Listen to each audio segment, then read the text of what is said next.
Hey everyone. First off, thanks for coming here and spending your Wednesday evening with us. My name is Eoin O'Mahony.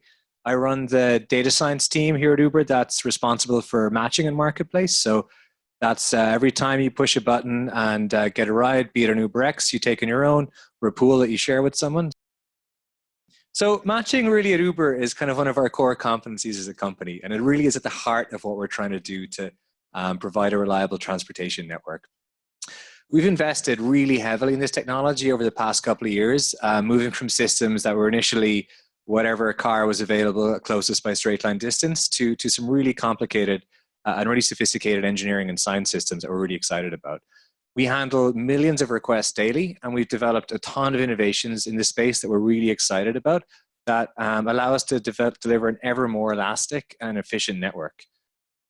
So to give you kind of a sense of scale right now, I think these numbers are a couple of months old, so you can assume everything is about doubled. So except for the time taken. So by the time you push a button, things hit our servers, we find nearby cars, make decisions and push it down to the drivers. That's under 4 seconds. We really want things to be responsive and fast. Right now we handle anywhere up to probably about 250,000 requests a second coming into our servers worldwide. There's not even any downtime anymore because we're such a global company. At any point, we can have anywhere from 250 to I think about 750,000 drivers online in the world right now, and we know exactly where they are and can kind of compute how long it'll take them to come pick you up.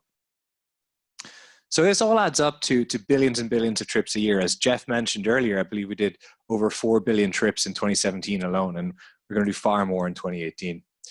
So I want to talk to you about two really cool innovations we've built in this space that we're really excited about. The first is something called back-to-back trips. So you all might have noticed that sometimes you'll get dispatched a car and it'll say in the app that the driver's just finishing up a trip and they're going to come pick you up. This might seem like a small thing, but actually delivers tremendous efficiency to our network. I'm also going to talk about trip swap, which is something we built about a year ago, where we're consistently searching to give you the best dispatch possible. And if the world has changed underneath us, we're prepared to react and ensure you get as fast a pickup as possible. So back-to-back trips, imagine you request, there's a car 8 minutes away from a drop-off, there's no other cars nearby. Well, we can actually serve that request by having that driver come pick you up. So you get picked up in 10 minutes, which is definitely above what we're aiming for. This is just an example. And that driver only has to drive 2 more minutes for their pickup.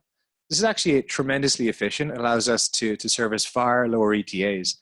And for drivers, it's huge. It means that from trip to trip, you have no idle time waiting for your next job, and you drop off a passenger, then it's really fast before you have someone in your car again, and you're earning money. So trip swap is, imagine we had this initial 10-minute ETA we showed earlier, because there was no other cars available for rider 1. Well, suppose rider 2 requests, driver 2 is now available, and that would be another 10-minute ETA. So 2 10-minute ETAs for us is really less than desirable.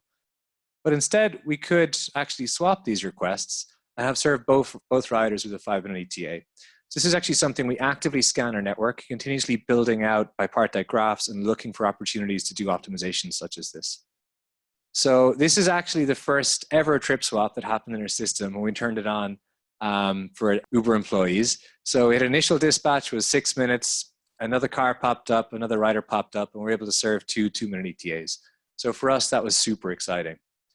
So to kind of give you a sense of why it's really cool to work on these things at Uber, the scale we're at of billions of trips a year, every micro optimization you had adds up to huge amounts of time and efficiency.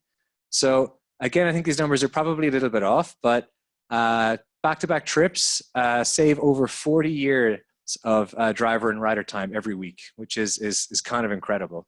And trip swap saves over 10 years a week. So in total, 2 optimizations on our network deliver over 50 years of time back to our riders and drivers every week, which I think we find super exciting. So I'm going to talk briefly about UberPOOL. So UberPOOL is incredibly important for us as a company because we're really trying to grow usage of ride sharing and what people can use Uber for. And the kind of core of that is being able to offer a really low price product. And to do that, we actually have to have a low cost product. So in the future, we're going to have things like autonomous vehicles that really lower the cost basis, high capacity vehicles and things like that. But those are a couple of years out. Right now, we're striving towards ride sharing. So if we can put more people in a car we can split the cost of that across the riders and deliver really low price options for our riders. So has anyone here tried Express Pool, our new pool offering in San Francisco? So it's something we've built last year. We're incredibly excited about, and there's some really, really cool stuff to do there. So kind of adding up, you know, if you look at all the total Uber trips in the city on the left, and then on the right in the pool trips, once you start sharing people, having people share a ride together, we can actually drastically reduce congestion in cities, which is great for riders. You're spending less time stuck in traffic and great for the city. So you can see on the left, there's real hotspots on kind of, I think that's Van Ness. Whereas on the right, once people are pooling, the kind of volume is far less. So, you know, adding all of this up, I think we're over 312 million miles saved, which is more than the distance between the Earth and the Sun. So that is trips that would have happened had people not been willing to share a ride together and had we not be able to pair them efficiently together.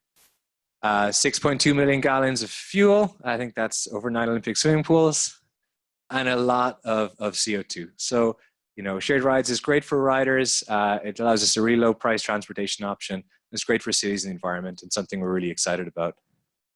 So with that, I'm going to hand off to Vivek, who's going to talk to you about how we actually get disciplined and measure all of these numbers.